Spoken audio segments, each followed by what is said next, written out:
already. We've seen some tweets. I think we have a new one from Sebastian Vollmer, Tackle, who tweeted this picture. And let's see, it's kind of dark. I guess they must be in the tunnel, but it says, "And here we go.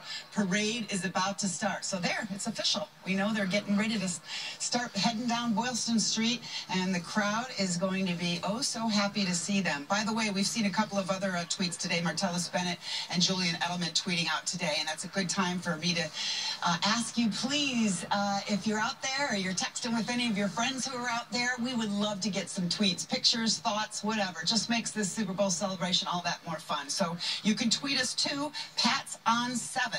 So that's at Pats on 7, and we will roll those tweets at the bottom of the screen. And hey, if you got like a really awesome picture of one of our players, it may just get front and center.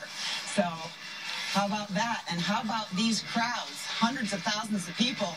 Don't care what kind of weather we have. They are here to celebrate. And Boston's finest out in full force, keeping everybody safe. This is where the parade ends, City Hall Plaza, where, of course, we have a number of crews. In fact, our station is positioned right near here.